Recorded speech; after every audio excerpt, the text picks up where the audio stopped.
expertise. We have been meeting since February, and we are concerned that the ring houses at the University of Alberta's North Campus should remain in situ and be preserved for the future. We came together dedicated to this goal to keep them in situ and prevent a demolition, which was proposed by the University of Alberta. And that's what triggered us into action. And so such a large community has come together. We've had over 2,500 signatures on a public petition. We have had more than 1,400 video views, and we thank everyone for their engaged interest in the ring houses and their survival. We're also interested in the preservation of heritage at the U of A more broadly, in the city of Edmonton, and also university heritage across Canada. So the threat of demolition is really that these 4 remaining ring houses of an original 10 were slated for demolition. They are slated for demolition by the University of Alberta or possible removal. And we don't know what the outcome will be at this particular moment in time. We are advocating that they be part of the U of A for Tomorrow future. And all of this happens in the context of much larger financial challenges for post-secondary education across Alberta, and no more so than at the University of Alberta. And so our coalition is proposing that there should be a minimum of a 1-year moratorium on demolition for the ring houses in order to review and explore other options. And we are informed by the expertise of architects and heritage professionals, along with historians and others, knowing that there are various ways to approach this kind of situation. We also know that community interest is very strong. So the ring houses are in situ just off Saskatchewan Drive, and keeping them there is part of their historic quality. Increasingly, we're also looking across Canada at restoration of heritage buildings with a sustainability lens, because these buildings already exist. They do not need to contribute to additional carbon footprint. And by retaining them and updating them, we can avoid additional landfill. And so for so many reasons, sustainability is part of the vision of heritage preservation in Canada right now and its contemporary practice.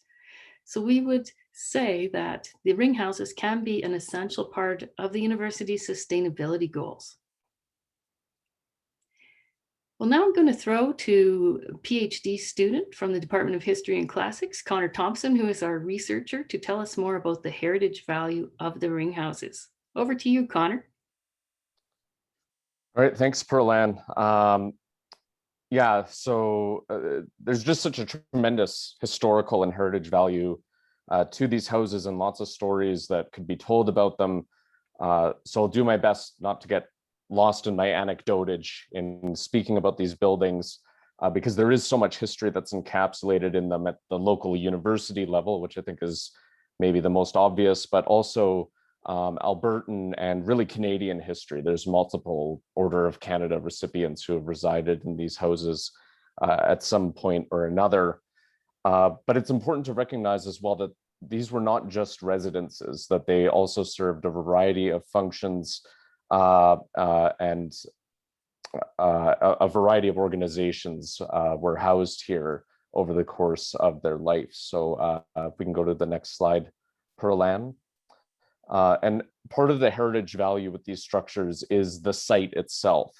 And the fact that the arrangement of the existing houses is suggestive of the original ring that existed, which is where the ring houses get their name from. So originally, there were 10 houses at the northwest corner of the university campus, and houses 1 through 4 are the ones that are still standing. In 1970, houses 5 through 10 were demolished to make way for the Windsor Car Park, which is roughly where they would have stood. And so the other connection here that we see to place is also through the building materials themselves, through the old growth timber, the locally sourced bricks that make up these houses. And so part of what the coalition has been highlighting is the fact that these buildings should remain in situ, that it's not just an issue of demolition, but one of removal because of the sense of place that's encapsulated in these buildings. If you can go to the next slide, Pearl-Ann. So I'll give you a very brief historical survey of these houses and some of the historical value, the heritage value that's encapsulated in them. Maybe next slide, Pearl-Ann. So the houses were used to house faculty, deans, and presidents. And Ringhouse 1, which is maybe the one that is the most well-known, was the president's residence. It's quite an amazing structure. And initially, it was the home of Henry Marshall Torrey, who was a major figure in Canadian educational history. He was a founder of Carleton College, which later became Carleton University. He was the first president of the National Research Council. He was involved in creating the Khaki University, which was a really innovative project for World War I soldiers. And of course, he was the first president of the University of Alberta. And so he was really influential in setting the course of the university and its initial mission. And he really saw the U of A's purpose as being a university that belonged to Albertans. And his early emphasis on extension, I think, speaks to the importance, as he saw it, of connecting the university to the people. And with his wife, Annie, they were really influential in creating a sense of community on campus, from students to sort of the most illustrious, shall we say, visitors to the university. Their doors were pretty famously always open. And so that connection to Torrey is quite important, but there were also 4 subsequent university presidents who resided in Ringhouse 1. And at the point that it ceased its function as a president's residence, it briefly became home to women students as sort of an overflow when residency space was otherwise unavailable, and subsequently was a long-standing art gallery. It was known as the Ringhouse Gallery, and curated by Helen Collinson, the daughter of artist H.G. Glide, who lived in Ringhouse 4 with his family, which I'll talk about a bit later. And if you go to the Ringhouse today, you'll see still the canopy for museums and collections, which was the purpose that it served later on. So a lot of history there. Ringhouse 2 was initially the home of Muir Edwards, who was one of the first professors at the U of A in civil engineering, and someone that's probably well known to all of us who are connected to the U of A is Maury Van Vliet, who lived here with his family. He was the Dean of Physical Education, a major figure again in education history throughout Canada.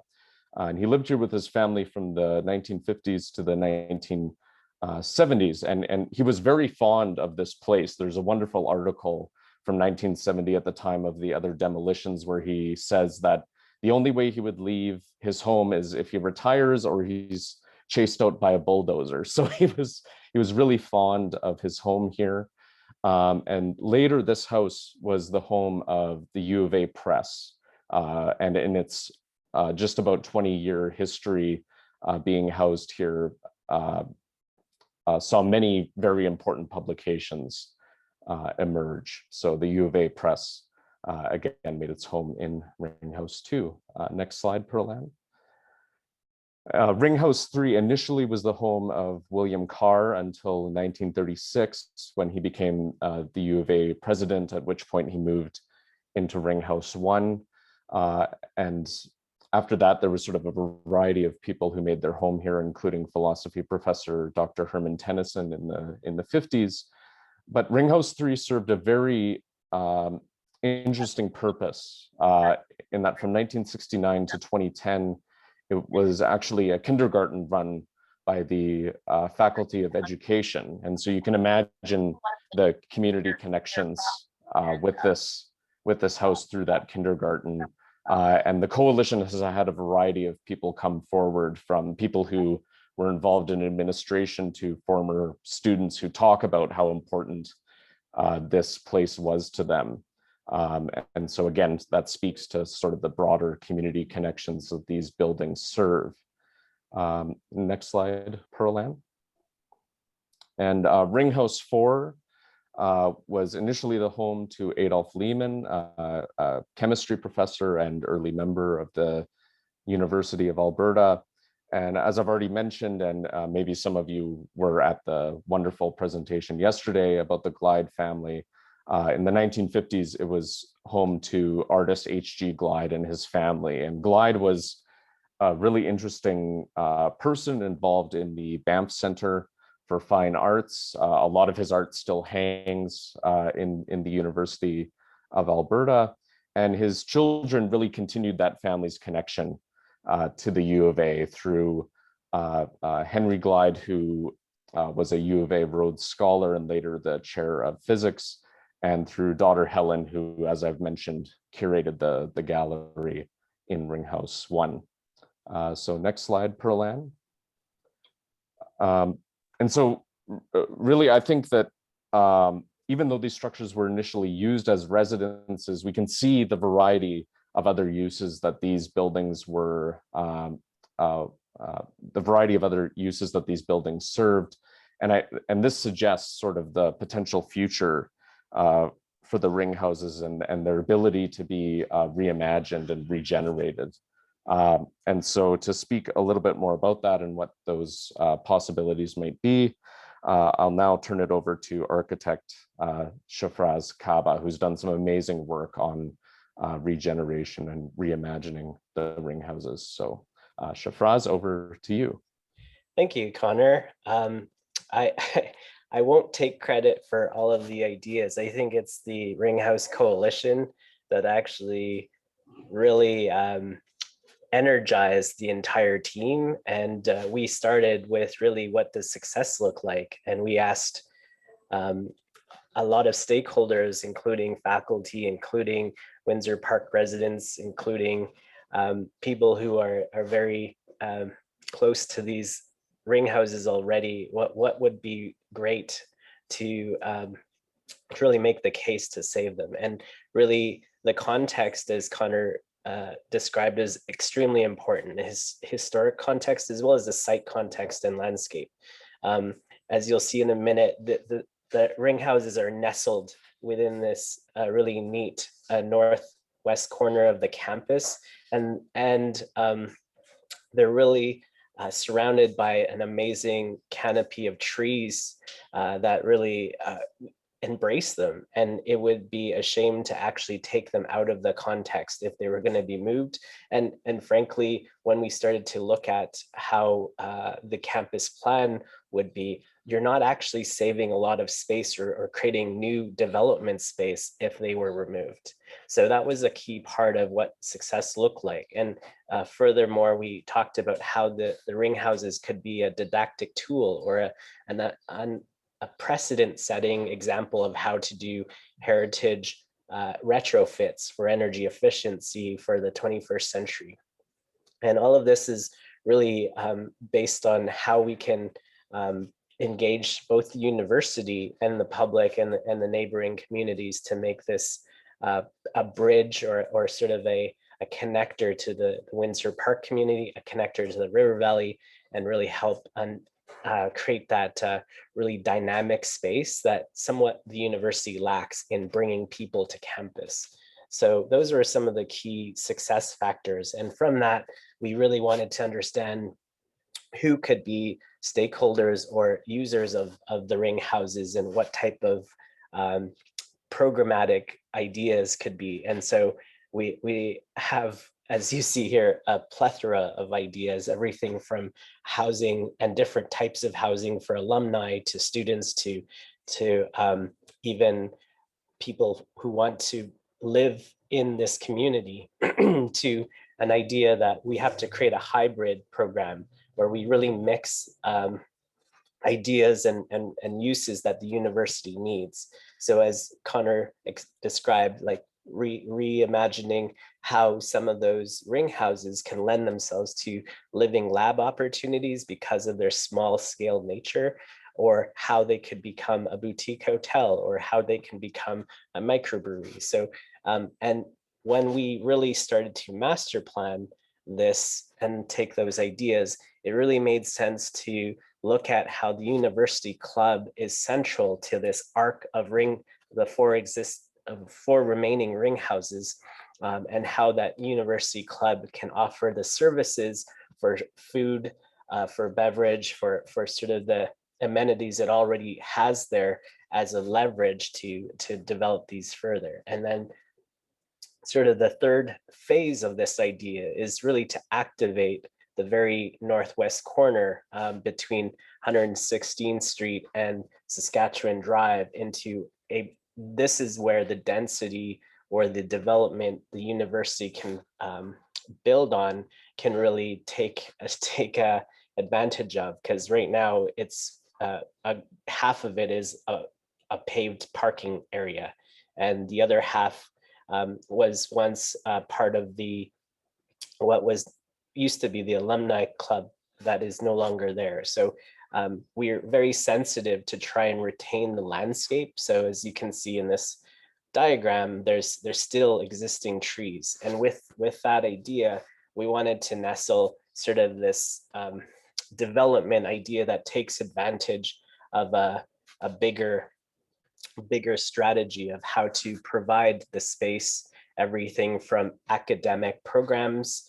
We hear hints about a new school of architecture and how those can have classrooms and studios, and even a satellite library and lecture halls, to the whole idea that this has to really bridge to the Windsor Park community and bring in some housing, bring in people to enjoy the ring houses as a boutique hotel. We're visiting lecturers to the university, or to utilize one as a potential cafe or a potential living lab. Like, these are, I think I have to stress the importance of the scale of the ring houses being very unique in the development of our ideas, and how they creating this little place in the university allows us to give space to these other larger programmatic areas that kind of build off of that energy. And that's from our stakeholders who really lended these ideas of really mixing up the different opportunities. Because actually, when we looked at this site, it brings together some really neat ways to take advantage of the River Valley site itself, and how the ring houses can draw more people for this corner of campus. And I think that's sort of what was really exciting, and how my colleague Tara McCashin took some of these and modeled it in this way to be able to illustrate it from our conversations and workshops. I can probably stop there because I could probably talk forever on this subject. So I'll pass it over to David Ridley. Actually, just before we do, I see it is 12:25. We have people on this call who have lived in these ring houses. We have people who have worked in them. I welcome any comments or questions in the chat that you might have for Shafraz. Thank you to Shafraz and Tara McCashin for their splendid pro bono contribution here in helping us with a conceptual rethink of the future of the ring houses. Does anybody have questions for Shafraz, or any suggestions about how to shape or build on these kinds of concepts for regeneration and renewal? I do see a comment in the chat here from Ann Hodgson Ward, just noting that the house on the northwest corner of the former Alumni House was a presidential residence as well, of a more recent generation. And Talia Dixon, a VP of Student Life for Student Union, comments, one of our staff members read this proposal and thought it was great, but also suggested that a dispensary might be interesting. Just thought I would pass that on. Thank you. Any other thoughts or comments to pass on from people on the call today as you are looking at that proposal? And our proposal is also posted on our social media. Thanks to Don Valentine, our fantabulous social media chief, who is putting links into the chat during our meeting, and you can pick up more information there. So if I see no further questions at this stage, we will pass it to the Executive Director of the Edmonton Heritage Council and my colleague, the co-chair of the Ringhouse Coalition, David Ridley. Go ahead, David. Thank you, Pearl Ann, and thanks to Connor and Shafraz for those great presentations. I also like Shafraz worked in the word plethora earlier in his comments, so I always appreciate that for some reason. Yeah, for those of you who may not be familiar, the Edmonton Heritage Council is an organization. We have a strong relationship with the city of Edmonton. We certainly administer funding programs, but our mission is to connect people, and by that we mean citizens of Edmonton and others, with the stories of their city. And if I were to embellish that a bit, it's really connecting people with people around the stories of their city. And so the Ringhouses are one of those, and it's other things as well. So I'm really delighted to participate in this work with the coalition. I wanted to just touch on 3 points, and I'll keep my remarks brief. It's really just talk a little bit more about the Edmonton context for this, which Shafraz touched on. I wanted to say a little bit about the new, maybe not so new, but the emerging agenda for preservation, broadly speaking, in North America, because I think that's germane to what's going on here. And then just a little bit at the end on over the importance of citizen engagement, which will seem obvious, but a couple of observations on that I'd like to make. So the Edmonton context, I mean, everyone recognizes that the Ringhouses are on the University of Alberta campus. So its governance and its relationship to those houses is really unto its own. Certainly organizations, or sorry, the city of Edmonton or city council, government of Alberta can have influence on that, but it's more influence rather than forcing matters. That being said, the Minister of Culture, Multiculturalism and Status of Women currently in the government of Alberta does have the prerogative to call for a historic resource impact assessment, which would really bring more forward the value of the houses. Now, we've been in touch about that. The government of Alberta is very supportive of the work that's going on, but it's not at this time choosing to weigh in on that. But I'm just pointing out there's a kind of isolation that happens around heritage and historic assets in Edmonton that is about different legislation, often lack of regulation. Sometimes in the case of the university, I would say a refusal to observe the regulation is in place, and then the refusal of other organizations like the government of Alberta to weigh in on that. Although I think that's a longer term path here that we'll follow. But here's what I really wanted to say about the Edmonton context. Of course, these houses are on the university campus, connected to Garneau and its challenges, more largely into Old Strathcona. The River Valley context, I think we should look at the Ringhouses and the possibilities here in relationship to such emerging projects carried out by the city of Edmonton, such as Touch the Water, across the Walterdale Bridge up the south side, thinking about River Lot 11, the crest of the River Valley, along Saskatchewan Drive, through Old Strathcona and Garneau, the university campus, Rutherford House, and then to this particular corner of campus and the River Valley, overlooking the North Saskatchewan, and of course continuing through down to Emily Murphy Park and Horillac Park. So just trying to make some connections about how this can play into it. And one thing I'll touch in is I think this, we may need to think a bit more about. So where's the treaty? How might the Confederacy of Treaty 6 be interested in this, thinking about the relationships that were formed down at Fort Edmonton Park in terms of the now open Indigenous peoples experience? And I'd also include the Métis Nation of Alberta in that, of course, given the river lot structure of this related to this and Garneau itself. So those are important things that I think we need to think about in terms of the university stance in this. And I also wanted to point out, it's interesting, those of you who are familiar with what happened with Hangar 11, which is adjacent to the Northern Alberta Institute of Technology campus. You know, I think there's a history in Edmonton of the community having to step up to, if you like, I wouldn't say force the hand, but to help our post-secondary institutions see the possibilities that are at play here. So that's to some degree is happening over at NAIT. The city of Edmonton owned the property, but there's going to be a wonderful amenity for NAIT that I think will emerge in that example. And so similarly here, we have the community at work. Why preservation matters, the emerging agenda. Pearl-Ann touched importantly on one key point, the matter of environmental sustainability and what happens when we demolish buildings, greenhouse gas release, demolition, and then the resulting GHG input into and release into new builds. So that's always important for deliberation. And in Edmonton and generally in Alberta and in Canada, we've got lots more work to do on that. So we can actually make that a forceful and concrete, no pun intended, part of the case.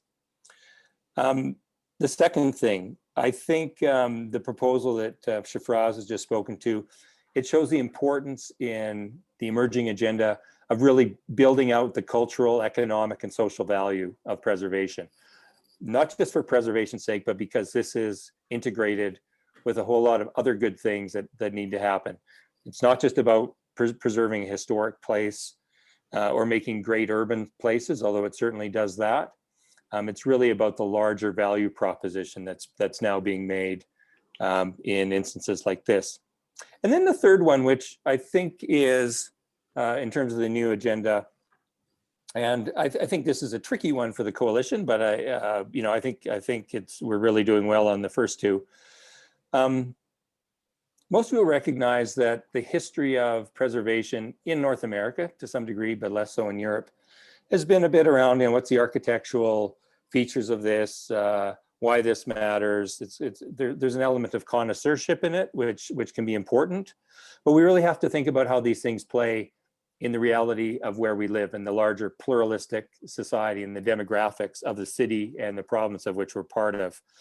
And so this really speaks to preservation that cannot be about gentrification, although sometimes it might be. It cannot be only about that. In fact, if it then excludes and pushes people out, that's an issue. It has to be about greater inclusion. It has to be about disposition towards social justice in thinking about what places are we preserving and commemorating. So that's an interesting, challenge, but I think one that in the city and in the province that we're gradually, we're moving towards. But it's really about, who's around the table on these things, and do we look like, if you like, the usual suspects, or largely that. And then the third thing about citizen engagement. And you have to remember the Edmonton Heritage Council has existed for 10 or 12 years. So I'm going to speak from that perspective, which is going to may miss a lot of context and history that's important. And there's others who are in the session today, like Marianne Fedori, who can speak to this, but I want to make it a quick point. I think with the coalition, we've shown, although there's a lot of good strategy in this, from its inception, we've had to be quite tactical. In other words, how do we get this rolling and where's this going? The reason I'm mentioning this is because in Edmonton, there's a wonderful history of organizations like SPARE, the Society for the Preservation of Architectural Resources in Edmonton. And out of that grew the Old Strathcona Foundation. And then there's neighborhood organizations like Old Glenora, Conservation Society, the Highlands Historical Society, and in Garneau as well, and others that maybe escape me at the moment. What I want to say about this is that for success around situations like the ring houses, we really need those enduring community-based organizations that are organizing and staying consistently and working on these things so that we're not continually, this may not be altogether fair, but sort of putting on the flashing light because a situation comes up, so that we're working consistently on more fronts. I will say my organization, the Edmonton Heritage Council, we're a membership organization, but we have a really broad take on heritage. We're really happy to work on how we might support and grow a focused historic place organization in Edmonton that looks out over the situation in the whole city. I think organizations like Heritage Forward are probably positioned to think about that, and how we can grow the movement, if you like, because I think the movement is now so exciting with the kinds of things we've just touched on, that there can be a much wider interest. So David, we've got some I'll leave it. responses. Let me link these up with some of the things you've saying. Adriana Davies comments, there's a need to move away from a reactive mode to a proactive one. And she also picked up on your discussion and added to it, related to the Touch the Water promenade and this incredible viewscape one has along Saskatchewan Drive, that seeing the bird's eye view of the reimagined site suggests an entrance point or gate into the university, and she thinks that's important. Shafraz, can we throw it over to you as an architect? What did you have in mind when you created that axial view on the northwest corner of the proposed new building? What did you have in view when you wrapped housing around the Windsor Parkade?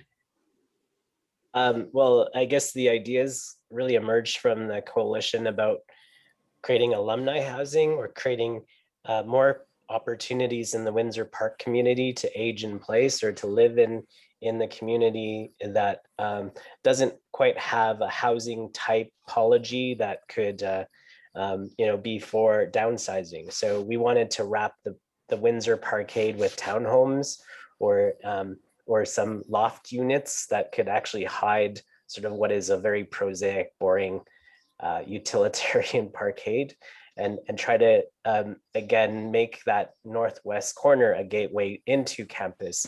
As you come up from Emily Murphy Park, that road is actually quite important and quite utilized by people who kind of just bypass the campus. And again, that's where the University Club is an important aspect to leveraging sort of some of the usage of the ring houses, because that building, if it can be more public, can be an amazing community amenity for meetings, or for like a cafe or place to go to, and become a bridge into the campus itself. I understand that the University Club building itself is a historic structure designed by John Rule with Rule Win Rule, the university architects at an earlier era. So that is a fabulous thing to consider. We have a shout out to Ellen Shoak. Would you like to say a few words, Ellen? The very important legacy of the University of Alberta in Edmonton, and why these buildings represent it, or anything else you have on your mind to share today. Well, hi, everybody.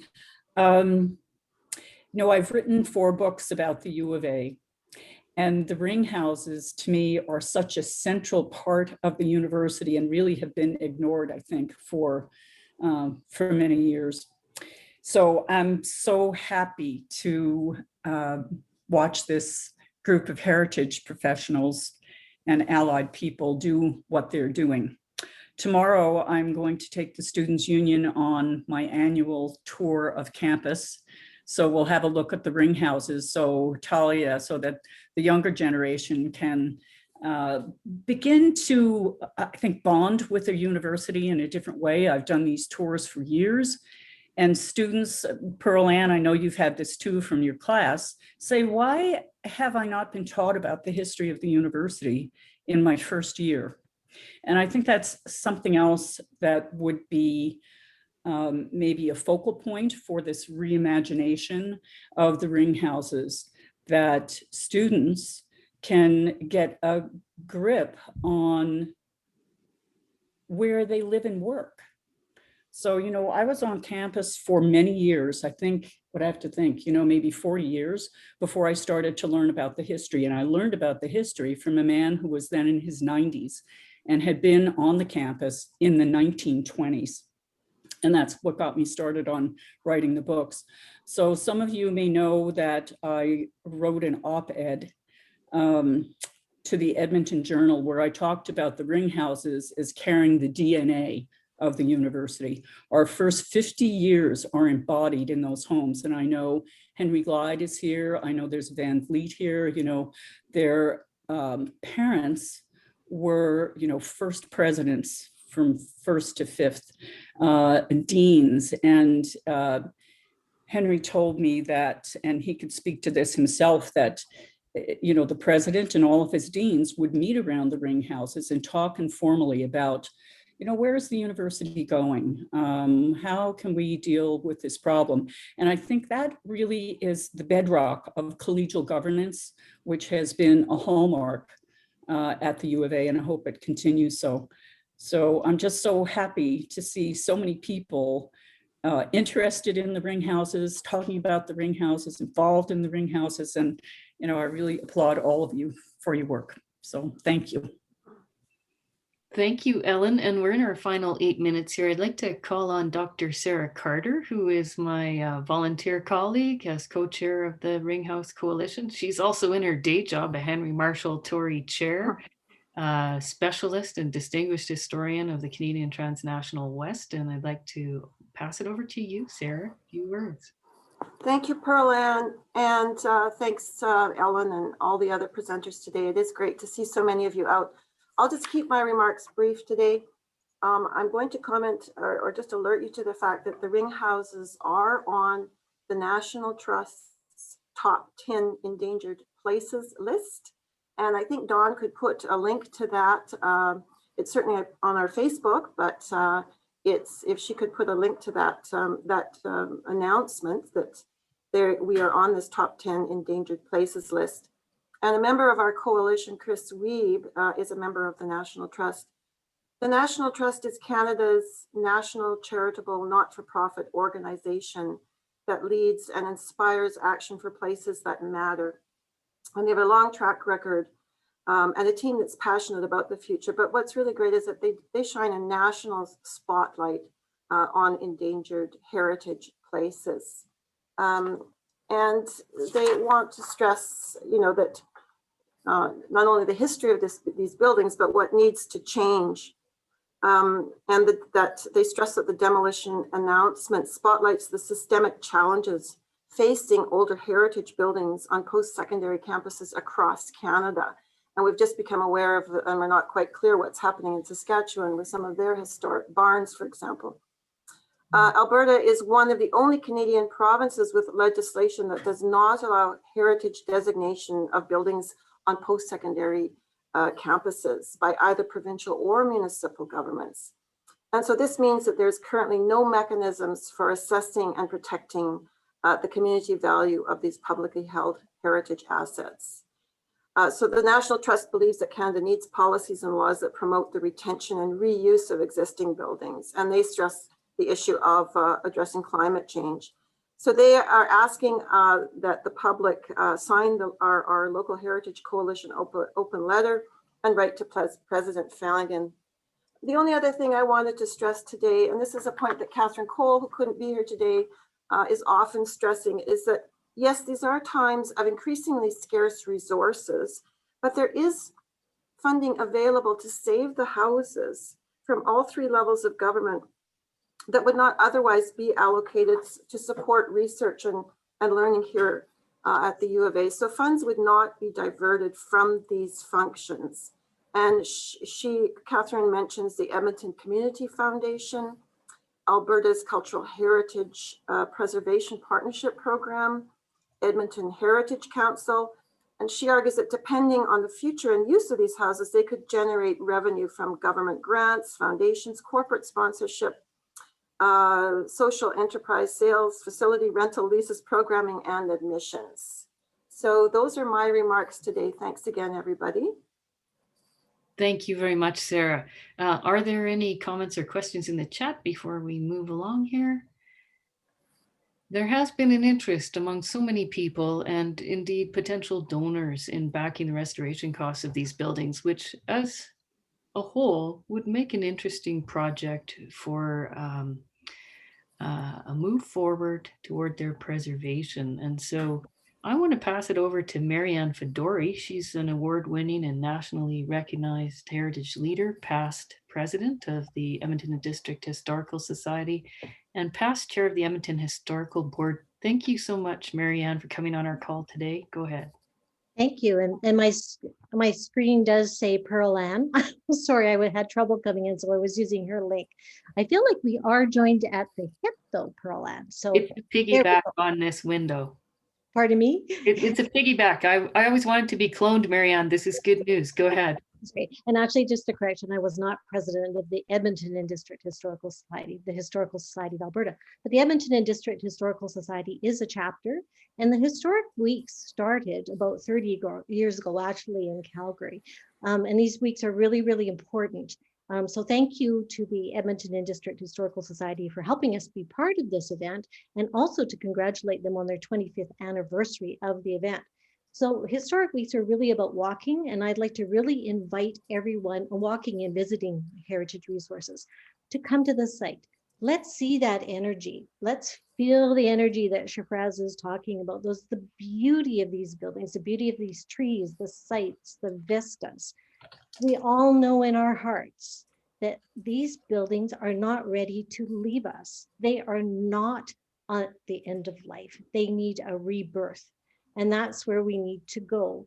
So this incredible coalition of professionals who have been doing this, we added it up. I'm not going to give my age away, but if we added it up, it'd be like 300 years of experience. And decades and decades, has really tried to make a movement forward. And I really appreciate what David Ridley has offered today to tell you just a little bit broader about the heritage scene. So if you want to be engaged, please, we are willing to have as many voices as possible. We meet weekly. We'd love to have more people join into that conversation. We encourage you to go talk to people like interests to help percolate and seed the conversation, not only in Edmonton, but if you could do that nationally, because as we've seen, one of the buildings is of national importance. So there's so much that we can do to carry this forward, and to do it in a collaborative way, in a positive way, not the fight of standing in front of something and being angry, but to actually say, we can shift, we can reset. That's become a very big thing in our COVID world of repositioning, to reset and relook and regenerate. And we're in a world where we know we have to respect many, many voices and many, many concerns like the environment. So we are accepting a model of sustainable use in a new current conversation. The buildings are of historic value, exceptional historic value to the community, not just to the University of Alberta, their connections, as we know, their peoples, their stories, their event, and it is defining a sense of place. There's a significant sense of place attached to these buildings. There are symbols, but our rising economic pressures are going to require really strong directional policies, and David has said that, and citizen action that will help make a really sustained change. So we hope that you'll join us in for a grand rebirth of the ring houses, to salute and solidify the many underlying visions that they represent for both the University of Alberta today, its legacy of its past, for tomorrow, and to the great legacy of the province. And I just want to go back to the history of the province, because the Historical Society, which the EDHS is a branch, was enacted in 1907 as a foundational element of the province of Alberta. And many of the people that were involved with these cultural institutions and looking forward to preserve history, heritage, were very much involved with this particular site. So the first premier and many other people like Dr. Torrey. So it's really significant, really important, and join our Facebook group. Thank you. Thank you, Marianne. So we can look no farther than the Rutherford House for an optimistic example of the success of heritage preservation at the University of Alberta in earlier times, and we're very hopeful for a similar future for the ring houses. Also mindful of all of the other historic and heritage structures and places on all of the university's campuses and lands, including a century-old horse barn on South Campus. So as we close, please do check out our Facebook page, friend us, like us, stay in touch. There's more information there for how you can send your letter to President John Flanagan of the University of Alberta, how to CC it. We welcome all your participation. I want to thank our speakers and all of you for coming on our call today. It's been a wonderful treat. The Ringhouse Coalition meetings are held on Wednesdays at noon and open to newcomers. Tomorrow, our final event as part of the Open Doors is a guided tour around the Ringhouses. It's sold out. It will be led by Erna Domini Brink from 4 to 5 p.m., followed by a social at the University Club. Our friends at the University Club are waiting for us there on Saskatchewan Drive. So in the meantime, take a walk, take some pictures, see these Ringhouses. And thank you for coming to our meeting today. Thank you very much. Tansi, Marcy, merci. Thank you.